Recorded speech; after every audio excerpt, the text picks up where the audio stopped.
talk about it. Anyways, all right, let's get started. Episode 14 of Dad's House with Ernesto Garcia. Today, Ernesto, I want to kind of go a little bit, episode 14, right? I want to kind of share behind the scenes. I want to share you share something and I'm going to share something that kind of, stuff that we're interested or our audience, maybe share something that they're not aware of that, like, for instance, for me, I love history and I love art. I want to know something about you that's going to surprise me that I'm not aware of. We'll talk a little bit later about it. Father's Day weekend just happened. This is Dad's House. I want to find out, what Dad Ernesto and what Dad Jose got for Father's Day weekend, because you know us.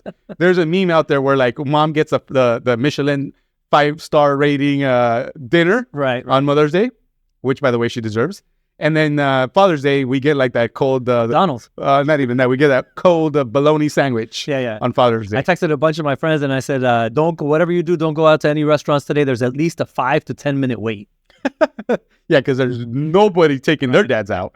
So I had a pretty cool weekend, I would say. And besides that, I want to talk a little bit about real estate. You had mentioned about how do I find a flip if I'm not a real estate agent? Yeah, and I truly want to know this answer from you because I get it all the time. We'll talk about that. Yeah.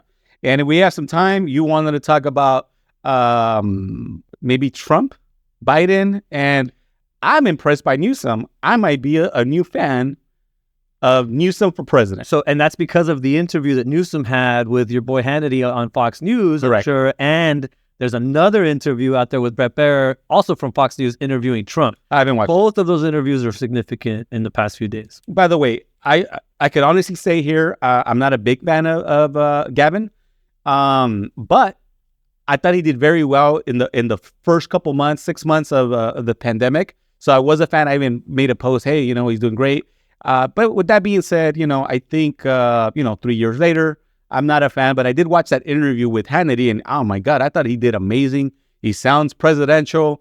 I can't wait for him. Tell me that wasn't one of the best brains you've ever seen on camera. Like this guy was like this, polished. Like this. Not just polished, but he knew stats. Like he knew exactly what Hannity was going to come out with, and he already had all stats. He looked like a rock star in that interview, and I'm like, wow, I didn't like him. I kind of like him now. So with that said, let's get into it. So Dad's house, Dad's weekend, Father's Day weekend. You have 2 daughters, great wife, 25, 30 years. How was your Father's Day weekend? 21. This will be 21. Us guys, when it's 20 years, it's like 30 years, right? So I'm still just kidding, Beto. It feels like 5. I see the gray hair and now you're bald. So lack of hair. All right, so let's get into it. How was your Father's Day weekend? And I'm going to kind of share some of my experiences. Did you get anything from mom, from 2 daughters, or even Zama? Just to be very honest with you, I had a great Father's Day weekend. I woke up on Father's Day morning. Take a day back. So the day before Father's Day, because I knew my wife was going to have to work the following day, we went out to dinner at a fantastic restaurant called Redbird in downtown Los Angeles. If you get a chance, you should go. The sommelier staff at the Redbird is just amazing. There's a lot of people that don't know what a sommelier is. The wine experts, right? The people who run the wine part of that restaurant. Those folks were fantastic, especially Eric. Shout out to Eric with an H. With an H, yes, German spelling. He was very clear on that. We had a fantastic conversation with them. We talked about a book that you had here read at the office. The book club, Unreasonable Hospitality. Yep. As soon as I brought that book up, there was a lot of enthusiasm on his part. Anyway, that if you want to go have excellent service and do some fine dining, recommend it. We ate, we had a good time, and then the following morning, like I said, she took off to work, and my kids woke me up with a Father's Day breakfast that my oldest cooked, and then I had a table with I'm a nerd. I'm a total geek. No. I'm just kidding. So on the table was a little baby Yoda doll with a Lego set, a little Star Wars Lego set for us to build later. Yoda is Starbucks? Star Wars. Star Wars? Yeah. Fun fact, I've never watched Star Wars in my life. And so it was a great Father's Day. Then we took off to visit my father in Oxnard, spent the day with him. And when we came back, we built that Lego set. And we put on Star Wars, and we pretended like my daughter was 10 years old again, and that was... By the way, how old is your daughter who you... She's 18, just graduated. She's off to college in August. Oh, yeah, I remember. Okay. All right. So you said a couple things there. You had a great restaurant that the wife took you. Kids or no kids on that? No kid. I like that. Okay. Probably had an amazing night, I'm sure. Rubbed your back a little bit. Rubbed those little calves because you like to run. I like foot massages. So do I, actually. All right. So you got that. Kids got you a Lego set. Now, one kid got you a Lego set. What about the other daughter? Yeah, so my youngest daughter, it kind of lets my oldest daughter run the show when it comes to stuff like that, and then she'll sit back and take some credit for what's happening. Look what we did, Dad. Yeah, look what we did. But really, she just quietly sit and absorb some of the credit while I quietly acknowledge my eldest daughter for setting it all up.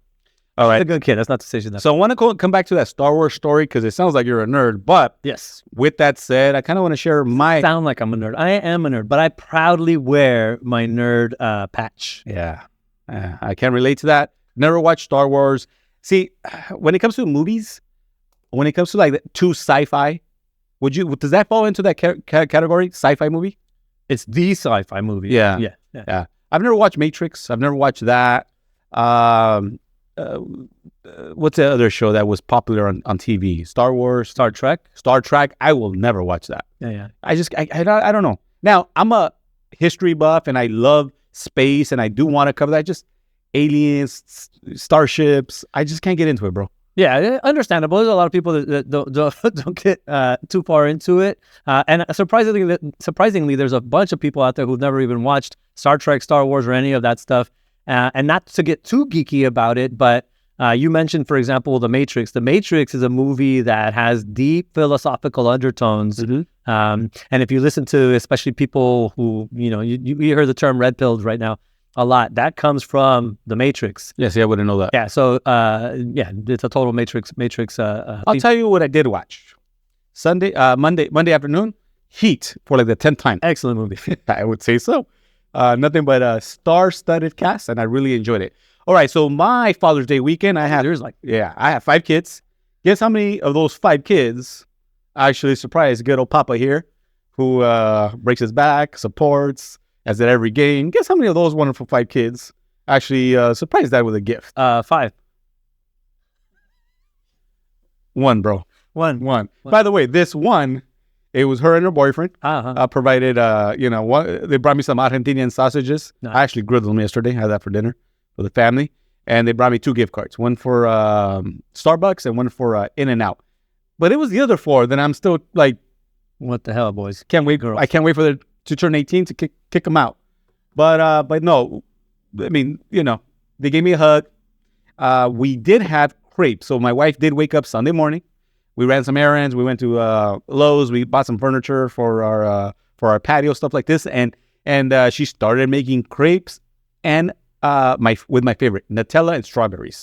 Yeah, when we were out in Europe, these little crepe shops are everywhere. Yeah. But we're always, I don't want to say we're rushing, but we've been drinking. I'm having coffee. I wasn't really trying to stop and have a crepe in Spain. So she remembered me saying, I should stop by. I should stop by one of these. She made them. I think I had 3 or 4 crepes on Sunday. OMG. Yeah. It's good. I could literally just dip my freaking fingers in that Nutella jar. So I enjoyed it. My kids, all 4 of them, enjoyed it. Also. Yeah. But the night before, we did You're a Nerd with Star Trek, apparently. Star Wars, whatever, right? And I geek out, so I'm a little geeky, if you will, with anything art related and history related. So on Saturday, I got the best of both worlds. The wife, when we landed back, started looking at art history museums, and we went to the J. Getty Museum in Brentwood, yes. LA area. So took the 2 younger boys with us. Checked out. We saw some Rembrandt paintings. We saw some Van Gogh paintings. We saw some Monet paintings and everything in between. Some stuff made in the 1500s, bro. I get amazed by that. I'm like, wow, how did this survive 400, 500 years? It's crazy to me, right? Do you stand in front of one piece and just admire it for as long as it takes, and then move on to the next one, or do you like kind of scroll faster? I do both. There's some pieces that are like the whole room is war scenes or scenic paintings, right? After 3, 4, 5 of them, 10 of them, I get tired of it. I start looking at the artists. I start looking at the year it was made. But I do focus on faces. I do focus on what's happening there. I'm a big fan of contemporary art, and obviously this museum didn't have any of that. Yeah, no. So great paintings. They had some furniture. I was really geeking out on the furniture, the bed that I think they had some stuff from Louis the King Louis the 15th, I think. Yeah, you're right. They had like his bed, and they had some a whole bunch of stuff. I'm like, wow, so I absolutely loved it. And I just read that there's another Getty museum, smaller, in Malibu, in the Pacific Palisades. So I'm going to try to make an appointment there. And my understanding is Mr. Jay Getty, who was a big oil tycoon, going back to history, is buried somewhere in that property. Oh, I didn't know that. Yeah. So, but what's more interesting to me is not just the museum part. It's the story. It's the story behind of Getty, how he made his money, how he distributed his money with, legacy, basically. Like the foundation and his kids are running these museums, and the family still runs it now. The family still has money from great grandpa back in the day. By the way, fun fact: did you know one of his grandkids was kidnapped like in the late 70s, mid 70s, and the kidnappers sent him a note: send us like $2 million or $5 million, and we'll give your son back, or else we're gonna cut off his ear. What would you do? By the way, you're the richest man in the world. Like he was.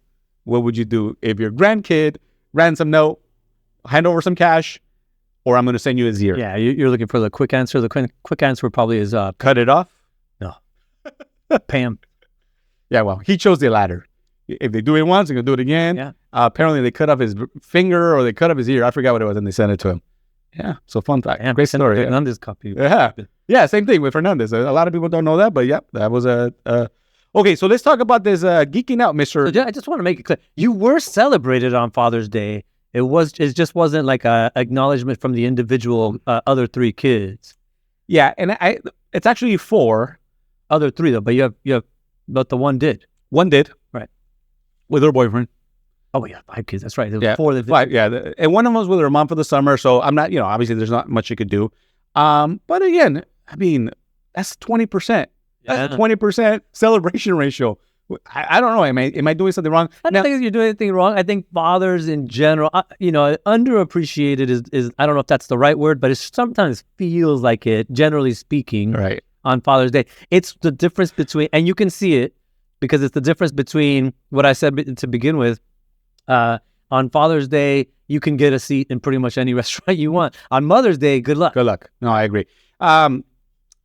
In their defense, 2 of them woke up that day. Today's Father's Day, right? and truth be told, I was probably the same way. You should wake up on Christmas morning and say, "Today's Christmas." Yeah, exactly, right. So, I mean, truth be told, I'm positive I grew up the same way. I didn't appreciate my dad. For the afternoon, we drove. We all went to my dad's house. They did birria, rice. Nice. The whole family was there. My aunts were there, so we had a good time. Hung out with my pops, and this weekend I'm taking my dad to my favorite restaurant to celebrate. I know, we couldn't go that day, but we're gonna go to my favorite restaurant in Laverne. So you get a nice steak, get some shrimp, and eat like a king for the day. Excellent. Yeah. But getting into it, I wanted to go back to that story of share something that's interesting about Ernesto that your friends, your family, your kids might be surprised. I kind of share that I really like history. I really like art. Contemporary art, and bro, if I could stop selling real estate right now and walk away and like be I don't want to say the curator at a museum, but have a job at a museum, semi-flashy job, I would probably do it. Interesting. Yeah. If I had the speed or the physique for it, I would be a full-time runner. that's the one thing. Marathon runner. No, the marathon is actually not my strongest race. My strongest race is a 10K. I've done half marathons and really tough races, and off-road races, and short races and long races. I've done all kinds of races, but my 10K is what is my sweet spot. I've even tried doing duathlons and triathlons, all that stuff. Mini, not the Olympic. But I've tried it all when it comes to that kind of stuff, and I always come back to running. So, you put me, if you tell me, hey, Ernesto, a month from now, you're going to run a 10K for the fastest time possible in a race, I'm going to train my ass off to get to that 10K. What's your best time in like 10K? Oh my God, I don't know anymore. I don't know. Under 5 hours? No. A mile per mile. Oh, no. The fastest mile I've ever run was just, I believe, a sub-6, and that was in the military when I did that. Okay. Yeah. Fun fact, I ran the LA Marathon, Yes, I know. and I trained 20 days before it. Yes, I know that too. Yeah. Probably the worst mistake I've ever done. It was one of the more insane things I've ever seen somebody do, but at the same time, I was like, look at this dude. If you went out there and ran a marathon, you would take normally from couch to marathon runner, that's about a 5-month training. Yeah. See, part of my blessing was I didn't know what I didn't know. Everybody, like the marathon, the few runners that I knew that had done it, they're like, bro, you should train more. Bro, you should, learn how to eat before the day of and this sort of thing. I was one of those people trying to... Yeah, I remember. You did tell me to put petroleum jelly on my nipples. Right? Which I did because you get, what was it that you said? Runner's rash. Yeah. Runner's rash. I did do that. And I put jelly on my toes and then the inner part of my thigh, which all helped, by the way. It really did. I did finish the marathon, but I hit mile 16. I hit my wall. I was cruising the first 15 miles. Mile 16, I had to pee. So, they have the porta potties everywhere. Stop by a porta potty. Had to stop. There was a, small wait. Went in there. And after that, I could never complete another mile in full. And complete another mile from 16 to mile 26 and a half or whatever it was. Couldn't do it. What you mean running? Running. My shins were like on fire. Yeah. My calves hurt. My inner thigh hurt. I thought I was going to like die those last, but. This is the beauty of running though, because whether it's 1 mile or 26 miles, if you are challenged, if you're doing it as a challenge for yourself, there's a lot of inner combat going on. You have to overcome mental hurdles as you run. And that's why I did that. That's why I signed up March 8th, or I think it was March 8th or March 9th of 2014. It's when I decided to take business serious. It's when me and Vanessa got back together that year. Yeah. It's when I said, okay, no more fucking around. I'm going to step it up. And for me, mentally, I said, if I could do the LA Marathon with 20 days training, finish it. Not do it, but finish it. With 20 days training, I could accomplish anything. And my mindset when I was running and I'm like, oh, I'm tired. Oh, God, my legs hurt. Oh, my God, my calf's going to pop. My hamstring, not my calf. The mindset behind was like, my parents came here illegally, crossed the river, had to go through whatever they had or handle it, and the ordeal of coming through, the border illegally. I think I could run 26 miles. Yeah. In brand new Brooks running shoes, Nike shorts, and a freaking Nike cap. Are you kidding me? Exactly. Right. So that's what got me through. But I got home about 5 o'clock after the marathon. And I slept from 5:30. I think I showered quickly. I slept from that 5 p.m. to about 10 a.m. the next day. I don't ever sleep that long. I believe it. Yeah. I was gassed. So it was one of the most exciting things. I'm very proud. If you go to my house, there's a little area speaking of Dad's house, there's a little area in my home downstairs where we have pictures of all the kids. There's a picture of even the dog has a picture. I have one picture and it's me crossing or like running the LA Marathon because it's a proud moment for me. It should be. Because of the mindset we had. Okay, you said something about not wars, but the mental state. You know what's there's a lot of mental state and war mixed into our day-to-day life right now? Is the real estate business. Real estate, probably one of the toughest years that I've endured since 2008. Mm-hmm. But I made a decision last week, and Hector, remember this because this is something that I want you to remind me if I ever go backwards. I made I made the choice this past week that I will stop talking about how tough 2023 is, and just move the fuck forward and just own it and have an amazing second half of the year. Is it tough? Yes, but it's tough for everybody. Exactly. Right? Rates high? Yes, but they're high for everybody. Right? Are Allo's business down? Yes, they're down across the board. I talked to one of my boys who's a big influencer in the mortgage space. Has 300,000 followers. I talked to him earlier this week. His business is down about 40%. So if he's down, guess what? Everyone is down. For sure. So we're all the same. We're all in the same sandbox, if you will. Some of us are just going to get out a lot quicker, and that's my goal, and that's it. A lot quicker and moving at a faster clip when it gets better. Yes. That's the whole key to 2023 for me. Yeah, it is what it is, But if you're not setting your systems up right now for when it comes back around, you're making a mistake because everybody else is going to be doing that. Something that I thought All about, the good ones at least. something that you mentioned about the unreasonable hospitality. Yeah. And you dealing with the wine guy. What was his name? Eric with an H. Eric with an H. Okay, so something that I thought about, okay, right now I'm trying to double down and triple down my unreasonable hospitality with my clients, right? I'm so serious about it that when we were out in Spain, we went to a Michelin's rated restaurant, Robertson, something like this, right? In the heart of Spain, of Madrid. In there, I experienced 5-star Michelin dining for the first time ever, right? I didn't order their 7-course meal. My wife did. I saw the menu and my options. I'm like, nah, I'll take the duck and I'll take that little appetizer and I'll have my own coffee. She got the whole experience, brother. It was amazing. Anytime you got up, they would take out your seat. They would pull up. They'll walk you to the bathroom. I'm like, bro, I know where the bathroom's at. You don't need to walk me here. Right. But that's the level of service they did. Okay. On the seven or eight different dishes that my wife, has signed up for their experience. Every time they would bring something, they would remove all the plates and not hardware. What do you call it? The flatware, the dishes, the forks and knives. Anyway, forks and knives. They would replace it on every little one. Even if it was like a little piece of caviar, she would get a new set of plates and hardware, and so would I. Even though I wasn't tasting it, I wasn't getting it, but because I was part of her party, they would replace mine, right? They would bring the next, meal number 6 for her. They would replace hers, and yeah, of course, I was trying it out.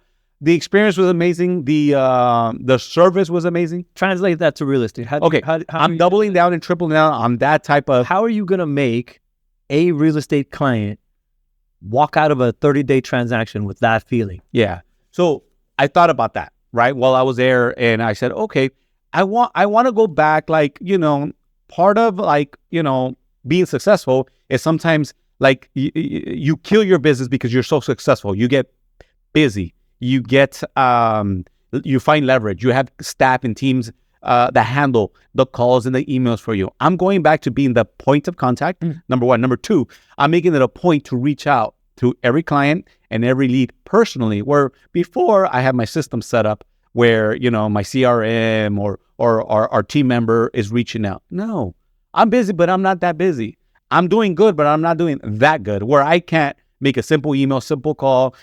Yesterday, I was messaging one of my very first clients. Probably, if I think about it, he's probably one of my top first 10 sales that I ever had in 2008, 2009, when I first got into the business. I'm messaging him, hey, what's going on, Benny? What are you doing? How's business? How's your wife? Where are you living right now? There's a lot of stuff that has changed. I communicate via text, but we're changing that up.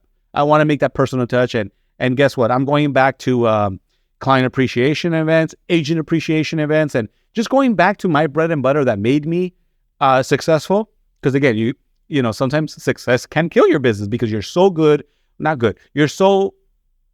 busy, and again, leverage that you stop doing the things that got you there. Right. And I realized while I was on vacation, that's one of the things I want to change from reading that book. Excellent. Yep. So I have a different question for you. Yeah. So let's assume this is a question I get all the time.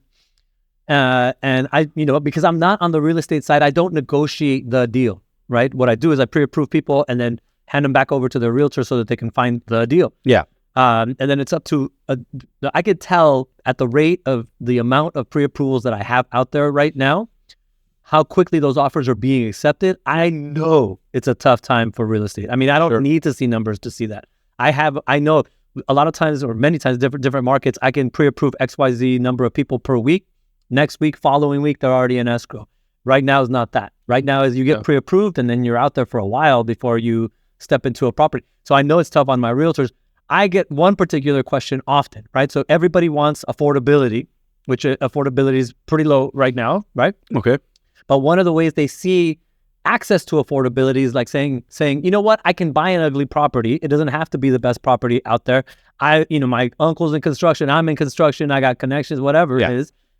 Find me an ugly property that I can buy for, hopefully, what in their mind, less than market value. Mm-hmm. And that way I can get in for cheaper. And, this is the thinking, right? How does a person, an average Joe out there who's trying to buy real estate and wants to get in for what they see as cheap, how do they compete with an investor who's going to be out there looking for that type of property? Okay. That's kind of hard unless they're in the business. So I'm assuming this is somebody that's not a realtor, not a lender, not connected, right? It's just a person who's got a contractor connection who knows they can fix up a property if they buy it up. Okay, if that was me. Not a flipper. Not a flipper. Right. So let's just switch hats here. If that was me, I'm a contractor. I know how to remodel houses. I know how to upgrade. I have, the time and the energy and the know-how. The first thing that I would do is I would reach out to maybe 5 to 10 agents in those particular cities that I'm looking to buy in. 5 in each city. 5 agents here, 5 agents there, 5 agents there. The best agents. And maybe not even the best, the most hungry agent. Maybe an agent that's, full-time. Ask them, hey, are you full-time? But I would go reach out to them and say, hey, listen, this is what I'm looking for. I'm qualified. I have X amount. This is my lender. Here's my pre-qual. Can I email it to you? Can you find me this? I would start with that, because competing with like the wholesaler companies that exist, the full-time investment companies that are out there right now making 100 offers a day, you're not going to be able to compete with them. So you're going to need somebody boots on the ground that's either doing that for you, or myself, if I'm that client, go out there and look for a fixer-upper, door knock that house and ask them, hey, I'm looking to move into the neighborhood. Have you thought about selling? I'm your end buyer. I'm the buyer for your home. So you got to kind of, not want to compete, because there's big corporations that all they do is focus on making, 100 or 200 offers a week. It's like they're fishing in a pond. The city is a pond, and they're throwing out marketing and ideas. Hey, I'll buy your house cash. You have a bad tenant, I'll buy it. You have a lien, I'll pay it. So how can you compete with that? You can't.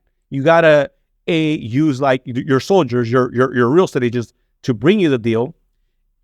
Maybe find a wholesaler or two that's willing to throw you those deals as well, and boots on the ground, go do it yourself. That's my recommendation. Slightly different scenario. You have an agent who's, let's say, newer, and they get that client. How does that agent best service that client? How do they make sure that they're the ones that wind up opening escrow with that? Great question. What's the best way for them? Okay, so right now, a lot of wholesalers are having difficulties finding the end buyer. So we have wholesalers that are out there locking up great deals. Like I just bought a property from a wholesaler, $285,000 in San Bernardino County. Okay, so decent deal. Is it a home run? No, it's not. But it's a solid double. I feel very good about it. Okay, this is a wholesaler that probably has 10 or 15 go-to agents, but because he knows me, trusts me, or because I'm affiliated with somebody, right? That the way I met him initially was through a referral. But because I was affiliated with that referral, he trusts me, sight unseen. Hey, if Jose says he's in, he's in. So an agent should try to reach out to wholesalers, build those relationships, and say, hey, listen, I have a motivated investor. Anything you have, can you shoot it my way? And within 2 to 3 hours, I'll tell you yes or no if we're in and out. But you have to commit to that in or out. That's actually a great piece of advice, because wholesalers are kind of hurting right now, and they're going to want to find that sale. Anytime I think of a wholesaler, I think of an investor connection. But if you're looking for those types of buyers that are able to or wanting to buy a fixer-upper, of course, if you're going to finance it, you're going to have to meet conventional and FHA standards of the property for it to be financed. But assuming that happens, that's a great thing to do. Well, if I'm an agent, and any agent that might be listening to this, we can make this the real, right? I would say, here's a challenge. If you're an agent and you have a similar type of client, they are looking for a fixer-upper, maybe they're an investor, but you don't know how to find them a deal, make a post today. Make it on your stories, both on your Instagram, your TikTok, and your Facebook, on your story, and an actual post that stays up past 24 hours. Hey guys, I have a serious investor, cash investor, hard money investor, looking for a fixer-upper in XYZ, whatever the cities are or the area code. He's willing to pay up to, like me, my budget when I'm looking for flips is $750 and below. So put the budget, anything under $750, send it my way. Within 6 hours, I'll give you a yes or a no if they're interested. Make that post, make that commitment. You'll be surprised that wholesalers are going to reach out, and maybe you can start building those relationships. Trust me, some of my best wholesalers I met this way. I've never seen any of the agents that I work with go that route. So that's an interesting suggestion. Yeah, they're trying to do it. Your average type of buyer. Yeah, they're probably trying to do it themselves and find the deal themselves and hope that this guy gives. No, why not open up the floodgate, Right. and have various agents or wholesalers that are out there that you don't even know, that have deals locked up. So, like the deal that I bought. That's how I found it. I like that idea a lot. Yep. Okay, so let's close it with a little bit of, do you want to go into the political talk now, or you want to close it later? Because you're all excited about, I don't know what you're excited about, actually. I'm not. I just pay attention. So it's interesting to me that at the beginning you said you were a Gavin Newsom somewhat fan. Now, to be clear, you're not a fan of his policies. You're a fan of the person because he seems to be very adept, right? He seems to be a smart politician, polished, obviously, very presidential, I think is what you said. Yeah. So the best way that I could describe it is the following. Okay. Think of have you heard of the battered woman syndrome? Sure. I mean, and equal rights, we could say battered man syndrome. Men get their ass kicked too by their spouses, right? Sure. So I just don't want to be called out. Hey, why you're okay. All right. I believe that after almost 2.5 years, 3 years now, almost 2.5 years of the current president, hearing Newsom out in the media circuits, making the media circuit rounds right now. Wow, I was amazed by how powerful, how engaging, how he sounded sharp as a tack, bro. Yep. Like, wow, right? I was impressed. Like, oh wow, man, I think the Republican Party might have a problem if this guy, when he decides to run. Now, he's very young, and I know he stands behind Biden, and he's not interested in running, and he's not going to throw his hat in the ring. Interested in running. I'm sure he is, but not in 2024, it sounds like. Correct, yeah. Unless something drastic happens with the current president where he's not able to run, or maybe the poll numbers show that he's going to lose, right? So I was pretty impressed by him. I haven't been a fan of his current policies and some of the stuff that's happening here with small businesses in California. But I was actually amazed how great and polished he looked in the interview with Hannity. A couple of things that he said to me were very, very interesting. The first thing that sticks in my mind was when Hannity tried to get him with the whole, you've got a mass exodus of Californians moving to other states. He had a number. Like, everybody says that, right? But nobody that I see, and I've actually looked this up, but nobody that I see in the public is actually ready with the number. Oh, all these people are leaving. And yeah, you see veins of people leaving to places like Texas and Florida, whatever. Yeah. But he had a number. He's like 0.3% of my population left last year. You're call it whatever you want. And they basically dismissed the idea of it. And then he said, you bring up Florida a lot as an example of where those people can move to. Do you know that we net on a per capita income more per capita basis? Yes. More people moved to California from Florida than from California to Florida. And I'm sure Hannity was like, what? Yeah. That was one of those show stoppers. I don't want to say, and I heard exactly what you heard. Again, where's that data and information coming from, and who's Always on both sides. Yeah, on both sides, correct. It's kind of like that got you moment on an interview, right? I mean, he was prepared with data and information. Right. But has anybody from Fox News or anybody, including yourself, now we're kind of regurgitating it, cross-reference that if it's accurate? I don't know. I know he quoted a UCLA California study, and Hannity gave him some shit. Are you really talking about a UCLA study, right? Because they're going to lean to the left most likely. And anyway, so I just found that interesting. But forget numbers and data. I just loved how engaging, and how I miss our president being able to give a powerful, strong opinion out in the open media. I feel like we lacked that the last 3, 4, 5 years. So I'm not saying I'm voting for Newsom. I'm saying he looked very sharp in that interview. Yeah. So for me to say that, I know. You know how I feel about the current state of the. I had told you that there were 2 interviews that were significant over the past days. That was one. The other one was Brett Baer interviewing Donald Trump, where Donald Trump basically throws up all over himself and provides fodder for the people who are about to prosecute him for these documents that he kept. There's a third interview that you haven't seen that I watched. I'm actually not sure when this happened, and it happened between DeSantis and a very friendly reporter at I forget what it is. Some right-wing news outlet, CBN News. I think it was right. You got to watch that one. DeSantis comes off very presidential. Okay. Also has an answer for everything. Also has a subtle way to pull on the strings of the people that he needs to vote for him. Sure. He stays away from attacking Trump. No, the more right-leaning things that got him to be as out in front of this of the far right as he is. He stays away from those very adeptly, very, very adeptly, right? And he comes back with answers that make you feel like, no, this is all family-based. I'm looking at this from a family-based perspective, right? Which makes him more relatable. From my perspective, just like Newsom to you is a respectable politician, well-spoken and sharp and strong in the way he comes across. DeSantis is the same for me, and I hate his policies. Yeah. I look forward to those two guys being in the ring, maybe 2028. Yeah, exactly. Right? You know, maybe 2028 timeframe. But again, who knows what's going to happen in 2024? I have no idea. I don't know who's a favorite. I don't. You know, by the way, any of my lefty friends that just heard me say all of that about DeSantis are throwing knives at their. I can imagine. So isn't it crazy? You're saying positive things about DeSantis. I'm saying positive things about. Yeah, but I think to go back to a negative spin on it, DeSantis is the evolution of Trump. Trump was the guy who tied into a vein of thinking and acting that Americans probably thought was fading away, and that vein is obviously shown a lot of strength that we didn't anticipate that it had.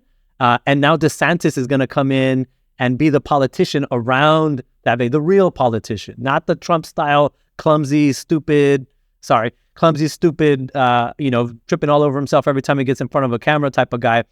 DeSantis knows what this guy. I believe he's Harvard educated. DeSantis is. Yes, Ivy School for sure. And he's not stupid in front of a camera. He's going to be the evolution of those thoughts, of those actions. He's going to push them forward in a way that sounds very presidential, which is more dangerous. I can't wait for the first debate. Whether it's this, I don't think it's going to be 2024, but in 2028, this Ron, yeah, and Gavin. Oh my God, that's a heavyweight battle right there. Think about those two players. If you look at it, and I hate to say this but if you look at the way that Biden is able to express himself, or how limited how he's not able to, exactly, and his limitations in his ability to express himself. I think his policies, by the way, are awesome, but in front of a camera, he trips up, just like Donald Trump trips up. But these two players to the right and left of them, the future, what might be considered the future, that's going to be some real battle right there. I'm not going to battle you on the. I'm not going to push back a little bit right here on the policies of what you just mentioned about Biden because you can't. No, it's not that. Excellent job. I believe excellent job in what? Inflation? Yes. No. Excellent job in inflation. When he stepped in, what was inflation? What is it at now? It's coming down. Is he continuing to push? It's coming down now because of the Fed rate and what they're doing to the not the stock market, what they've done to the federal rate and the banking industry. Are you doing great? Is your business and industry doing well? No, nobody's is.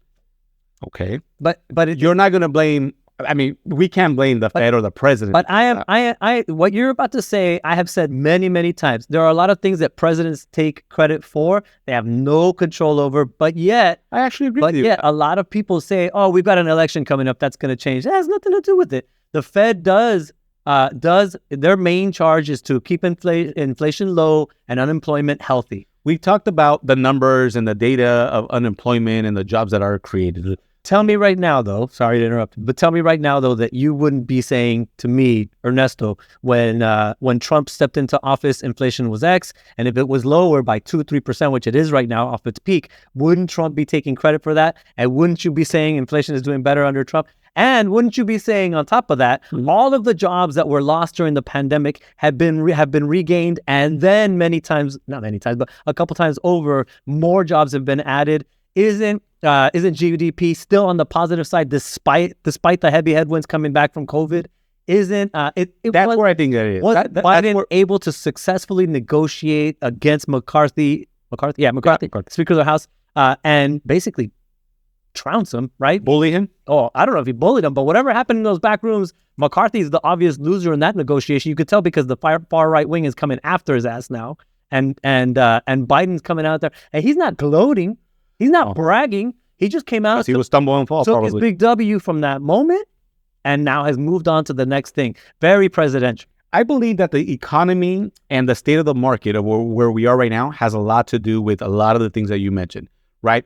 COVID is the wild card that created an unprecedented, I can't even say that word. Unprecedented, yes. Situation where data, inflation, recession, even the terminology of recession, 2 quarters back to back, GDP, negative equal recession. Somehow we rewrote that terminology because of the state of the market that we're in. So I'm not gloating. I'm not giving all the credit. All I know is middle America, which are my clients. All I know is, I don't want to say minimum wage workers, but, my parents, my cousins, my uncles, and my clients, right? When I talk to them about their finances, their savings accounts, all that shit's lower. It's not growing. They can't keep up with the current inflation. And yes, inflation is coming down because the Fed raised the rates and this sort of thing. So I don't know. It's a double-edged sword. I think a lot of it has to do with the wild card of what COVID and what that created. So I don't know. What I could tell you is, excluding the moral arguments, excluding things like abortion and what else? Anyway, the things that the right likes to push on to make you think that Democrats are evil people, but among other things, child abuse and all that stuff. Excluding those things, this country is doing a crap ton better than when Trump had it. Period. And with that, folks, we're going to wrap up episode 14 because there's no winning this debate. No, there is no winning this debate. And on top, I mean, let me not, before we say we wrap it up, if you want to have the argument about why the average American is in the situation that they're in right now, where housing has gotten way more expensive, the inflation around housing is far surpassed the inflation around their wages, middle America, and where wages or earnings, wealth has increased exponentially for the 1%. Not just for the 1%, but the 1% certainly benefited the most, right? We can have that discussion. That's a loser for you, Mark.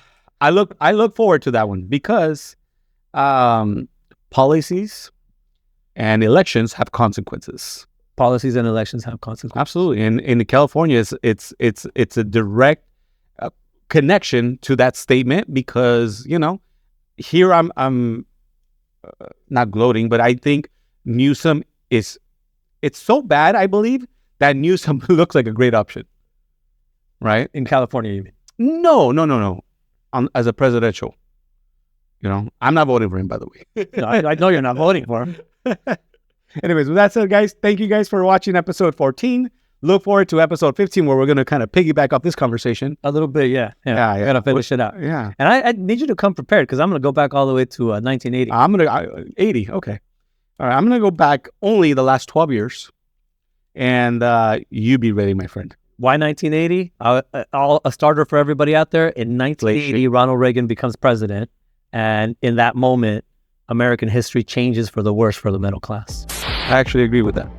I was born and I've studied some of the data that you're gonna bring up. Be ready. Yeah. Episode 14, guys. Thank you. Subscribe, follow Ernesto. Where do they follow you, by the way? At Ernesto Home Loan. And mine is the Jose Mares on Instagram, Jose Mares Facebook. That being said, guys, thank you. Subscribe, follow, tag somebody that should be listening to this. Please.